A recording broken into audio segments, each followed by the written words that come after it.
বাল্কে চিঠি দেওয়া হচ্ছে, নোটিশ দেওয়া হচ্ছে, এবং ওই নন সিটিজেন রাউন্ডে যেভাবে টার্গেট করা হচ্ছে মাইনরিটি কমিউনিটিকে হাওড়া শহরের বুকে, বাঙালি অবাঙালি বিভিন্ন অংশের মানুষ যারা মাইনরিটি কমিউনিটির সেই সমস্ত এলাকাকে টার্গেট করা হচ্ছে, তার মধ্যে বিশেষত মধ্যহাওড়া বিধানসভা কেন্দ্রে আমরা দেখেছি যে এখানে একটা মানে ম্যাপিংয়ের নামে কি ভোট ম্যাপিং করতে চাইছেন কেউ কেউ, জানি না।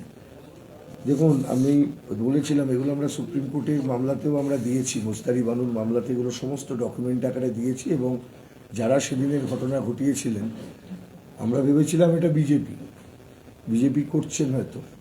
দেখুন, আমার অভিজ্ঞতা, সেদিনকে বিএলওর সাথে কথা বলতে যাওয়ার সময় যারা এলেন তাদের আমি চিনি, তারা তৃণমূল কংগ্রেসের প্রতিষ্ঠিত নেতৃত্ব, তারা এসে বাধা দেওয়ার চেষ্টা করছেন বিভিন্ন জায়গায়।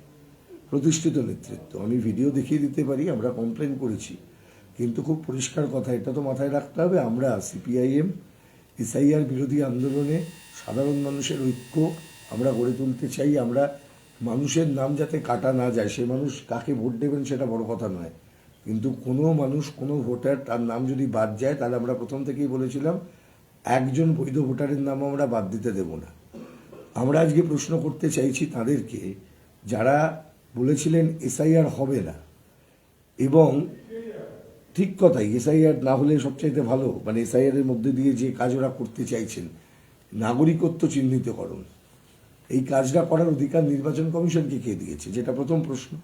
আচ্ছা, নির্বাচন কমিশনের বিরুদ্ধে তো পশ্চিমবাংলার মুখ্যমন্ত্রীও আর্গিউ করেছেন, সওয়াল করেছেন, তাহলে তৃণমূল কংগ্রেসের লোকেদের এত ইন্টারেস্ট কেন? আমি তো এর পরের দিনকে যেটা করবো, সেটা সুপ্রিম কোর্টে মুখ্যমন্ত্রীর মামলাতেও একটা অ্যাপ্লিকেশন লাগিয়ে এই কাগজগুলো দিয়ে দেবো, আর যে সমস্ত তৃণমূল কংগ্রেসের নেতারা এই কাজগুলো করছেন ওদের নাম ধরে ধরে দিয়ে দেবো, ইনক্লুডিং যদি কোনো মন্ত্রী থাকেন, কোনো এমএলএ থাকেন।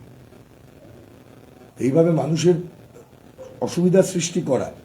এইখানে দেখুন, ইলেকশন কমিশন নোটিশ দিচ্ছেন, এই অমিত দে সরকার 70-2 ওয়েস্ট বেঙ্গল, কোন জায়গায় এই নোটিশগুলো যাচ্ছে? আচ্ছা ভাবুন তো, এই নোটিশগুলো পাওয়ার পর মানুষকে বলা হচ্ছে তারপর গিয়ে যে হিয়ারিংয়ে যেও না। সুপ্রিম কোর্ট অর্ডার দিচ্ছেন, একটা নোটিশ হলে সেই নোটিশটা আইদার কোয়াস্ট হতে হয় বা নোটিশটাকে মানে স্টে করে দিতে হয়, তাছাড়া নোটিশটাকে কেউ বাতিল করতে পারে না। এখানে ডিএমরা সব বলছেন, একজন বলছেন এগুলো আমার এখানে চলে আসবে, আমাদের কাছে সেই সমস্ত কাগজপত্র, ভয়েস ইত্যাদি ইত্যাদি আসছে, বিভিন্ন মানুষ ব্যতিব্যস্ত হয়ে চলে আসছেন। আমি একটা জিনিস আমি আপনাকে শোনালেই বুঝতে পারবেন। দেখুন, এইটা আমি জানি না কার ভয়েস, আমাকে যিনি পাঠিয়েছেন তিনি বলেছেন এটা হতে ডিএম এর ভয়েস, আমি জানি না, এটা আপনারা শুনলেই বুঝতে পারবেন মানে কি অ্যাডভাইস করা হচ্ছে। তো মানুষের উপকার করতে গিয়ে মানুষের তো অপকার করে দিচ্ছেন আপনারা। এসআইআর এ আপনি ক্যাম্প করে করে বসে থাকছেন, তাতে করে কাজ হয়ে যাচ্ছে না, ওতে ভোট হচ্ছে, ভোটের রাজনীতি করছেন আপনারা। দেখুন, এই আমি একটা ভয়েস আপনাকে শোনালে আপনি বুঝতে পারবেন এটা কার ভয়েস। আমি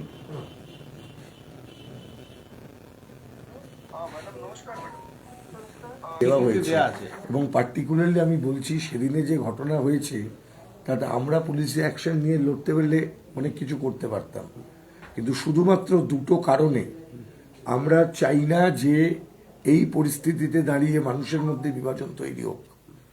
আমরা চাই না সাধারণ মানুষ, তারা এমনিতেই এই মুহূর্তে সমস্যার মধ্যে রয়েছেন, এবং নির্বাচন কমিশন এক গ্রুপ মানুষকে আর এক গ্রুপ মানুষের বিরুদ্ধে প্রায় লেলিয়ে দেবার মতন পরিস্থিতি তৈরি করে দিয়েছেন। সেই জায়গায় গিয়ে আমরা আর বিভাজন চাই না, কিন্তু দেখতে হবে কারা অভিযোগটা করছেন, বিজেপি করছে নাকি তৃণমূলই কোথাও কোথাও করে দিচ্ছে। তৃণমূলের নেতারা বিভিন্ন জায়গায় বলছেন এখন যেতে হবে না তোমাকে, এখন রাত্রিবেলা বলছেন যেতে হবে না, অথচ বিএলও নিজে কেস খেয়ে বসে আছে।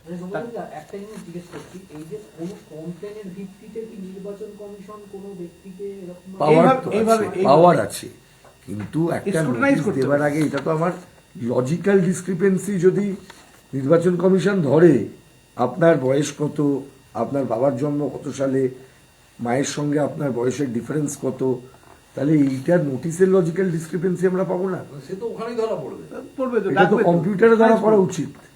দেখুন, মাননীয় ডিএম এর সাথে যদি কথাটা হয়ে থাকে, এটা যদি সত্যতা, আমি তো যাচাই করিনি ওই কথোপকথনে, কিন্তু এই যে কথোপকথন, সেখানে ডিএম তিনি আইনের কথাই বলেছেন। আমি শুধুমাত্র এই কারণে বলবার চেষ্টা করলাম যে এটাই বর্তমানে পজিশন হয়ে যাচ্ছে, নোটিশ যাচ্ছে, মানুষ হ্যারাস্ট হচ্ছে, সেই হ্যারাসমেন্টের হাত থেকে যারা বলছে তোমাদের বাঁচিয়ে নেবো তারা বাঁচাচ্ছেন না, বহু জায়গায় তারাই মানুষকে আরো সমস্যায় ফেলে দিচ্ছেন। অসুস্থ হয়ে গেছেন তো, একজন মহিলা অসুস্থ হয়ে গেছেন, 75 ইয়ার্স ওল্ড, বয়স্ক মহিলা, তাকে নোটিশ দিয়েছে। বয়স্ক পুরুষ তাকে দিয়েছে। হ্যাঁ, তাদের বাড়িতে হচ্ছে যে একদম কান্নাকাটি পড়ে গেছে, এমন সিচুয়েশন হয়ে গেছে। আমরা তো গিয়েছি ওখানে, গিয়ে দেখে এলাম যে মোল্লাপাড়ায় কত মানুষ রাস্তার উপরে আছে। শুধুমাত্র মাইনরিটি কমিউনিটি নয়, হাওড়া জেলাতে মিশ্র ভাষাভাষী মানুষ থাকেন। আপনি হিন্দি ভাষাভাষী মানুষদের এলাকাতে দেখুন সেখানে কিরকম কমপ্লেন পড়েছে।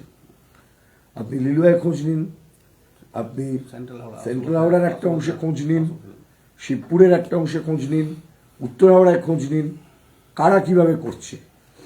একটা কমিউনিটির ভিত্তিতে, ভাষার ভিত্তিতে আমি যদি এই ধরনের এক্সক্লুশন করার মতন কোনো আইনকে ব্যবহার করি, তাহলে সেটা কখনোই মানবিক অ্যাপ্রোচ নয়। এবং যারা করছেন তারা সেক্ষেত্রে বহু ক্ষেত্রেই রাজ্যের শাসক দল বা দেশের শাসক দলের লোকজন। এটা কি শাসক দলগুলোর অ্যাপ্রোচ হতে পারে? আমাদের প্রশ্ন এটা। আমি যে কথাটা কমরেড দিলীপ ঘোষ বলেছেন বা কমরেড ইমতিয়াজ আহমেদ বলেছেন, আমরা সিপিআইএম, আমরা এসআইআরের মাধ্যমে মানুষের হ্যারাসমেন্টের বিরুদ্ধে সারা দেশে লড়ছি। আপনারা দেখেছেন সত্য উদ্ঘাটিত হয়েছে, অনেকে অনেক পরে গিয়ে অনেক কিছুকে প্রচার করার সুযোগ নিয়ে পিছনে বড় চ্যানেলের সিইওকে নিয়ে ঘুরে সুপ্রিম কোর্ট পৌঁছে মিডিয়ার তার ক্ষমতা, মিডিয়া নিয়ন্ত্রণের ক্ষমতাকে ব্যবহার করে অনেক কিছু করেছেন।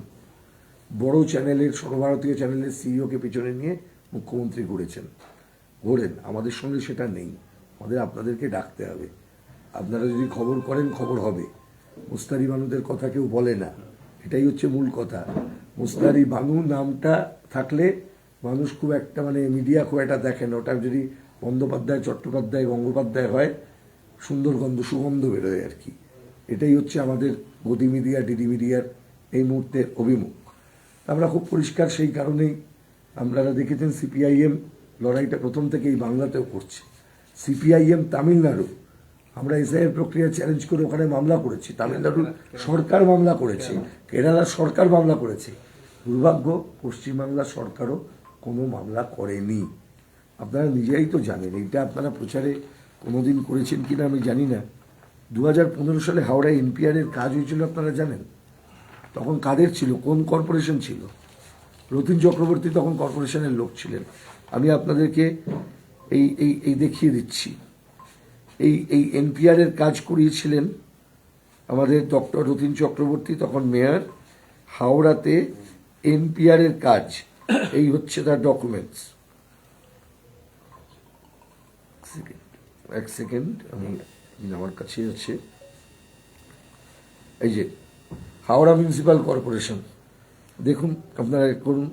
2015 সালে বলছে updating of NPR database and seeding of Aadhaar number there on appointment of the functionaries of NPR under citizenship registration of citizens and issue of national identity card. তখন 2019-এর এও আসেনি। দেখুন 2015 সালে হাওড়া কর্পোরেশন, ধর্মনিরপেক্ষ তৃণমূল কংগ্রেস, তাদের মেয়র ধর্মনিরপেক্ষ মেয়র ডক্টর রতিন চক্রবর্তীর আমলে। সেকুলারিজমের হোতা তৃণমূল কংগ্রেসের মেয়র ডক্টর রতিন চক্রবর্তীর আমলে। 2015 ডক্টর রতিন চক্রবর্তী বিজেপিতে যাননি। এই হাওড়া কর্পোরেশনের যারা এমআইসি ছিলেন তাদের অনেকেই এই সিদ্ধান্তের ভাগিদার। তারা গিয়ে এসআইআর এর বিরুদ্ধে কথা বলছে, এনপিআর চালু করে এসআইআর এর। আজকে এসআইআর হয়ে গেলে আর এনপিআর এনআরসি কি দরকার? এমনি বিজেপি যা করছে, হাওড়া কর্পোরেশন তা আগে করে নিয়েছে, তথ্য নিয়ে নেওয়া করেছে। দ্বিতীয়ত, আপনারা জানেন হাওড়া কর্পোরেশনটা কিভাবে চলছে, কারা চালাচ্ছে, কেন চালাচ্ছে, কিভাবে চলছে। আনঅথরাইজড কনস্ট্রাকশনের টাকায় কর্পোরেশন চলছে। কিভাবে হচ্ছে? পাশের বাড়ির লোক পাশের বাড়ির বিরুদ্ধে কমপ্লেন দিচ্ছে, টাকার বান্ডিল নিয়ে আপনাকে যেতে হচ্ছে। হয় আপনি কর্পোরেশন যাবেন, নইলে আপনি ওই পুকুর পাড়ের ফ্ল্যাটে যাবেন, ওখানে গিয়ে দিয়ে আসবেন, আপনার বাড়িটা ভাঙবে কি ভাঙবে না, কাল ইঞ্জিনিয়ার যাবে কি পরশু ইঞ্জিনিয়ার যাবে, কে কে আনঅথরাইজ কনস্ট্রাকশন করছেন, কোন কোন বাড়ি আনঅথরাইজ কনস্ট্রাকশন, কোনটা গঙ্গার ধারে হচ্ছে, কোনটা অন্য জায়গায় ইন্ডাস্ট্রিয়াল ল্যান্ডের উপর হচ্ছে। এবার একটু কথা বলতে হবে। আমরা বলে যাচ্ছি, হাওড়া জেলার গণমাধ্যমকেও কথা বলতে হবে। জেলার রাস্তাঘাট, কারখানার জমি যদি সেগুলো যদি না থাকে আর কিছু করা যাবে না। ফার্স্ট অফ অল দিলীপ একটা কথা বলেছেন রিগার্ডিং 66 ওয়ার্ডের ব্যাপারে, সেখানে বাউন্ডারি যেটা হচ্ছে ওটা অ্যাপ্রুভ করতে হবে আপনাকে অ্যাসেম্বলিতে, এবং বাউন্ডারিটি আপনাকে পাবলিশ করার আগে ড্রাফট দিতে হবে, তারপরে ওটাকে অ্যাপ্রুভ করতে হবে লেজিসলেটিভ অ্যাসেম্বলিতে। আমরা কোনো ড্রাফটও পাইনি, অ্যাপ্রুভাল কোথা থেকে পেয়েছে, মানে যে 66 ওয়ার্ড করেছে তার কি বাউন্ডারি।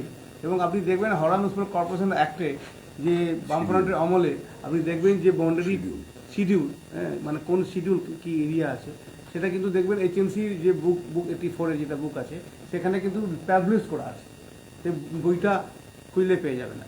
এবার নতুন যে শিডিউল তৈরি করা হলো এবং বাউন্ডারি কোন ওয়ার্ড কোথা থেকে শুরু হবে কোথা থেকে শেষ হবে তাকে অ্যাপ্রুভ করাতে হবে অ্যাসেম্বলিতে, এবং তার আগে তার ড্রাফট দিতে হবে এবং অল পার্টিজ নিয়ে মিটিং করতে হবে। সেসব তো কিছুই হয়নি, হঠাৎ করে 66 দিলীপদা বলেছেন পরিষ্কার ভাবে। এটা কিভাবে হচ্ছে, ভিমসিকাল হচ্ছে, তুগলো কি ফরমান বলুন বা যাই বলুন। আপনি কি জটিল কিছু সমস্যায় ভুগছেন, সমাধান পেতে চান? যোগাযোগ করুন প্রখ্যাত জ্যোতিষ ও তান্ত্রিক মনসারাম ভট্টাচার্যের কন্যা মনসা কন্যার সাথে। প্রখ্যাত জ্যোতিষ ও তান্ত্রিক মনসা কন্যা হাওড়া জানবাড়ি ও হাতিবাগানের নিজস্ব মন্দিরেও বসেন। যোগাযোগ 9830106967 আর 9239655323।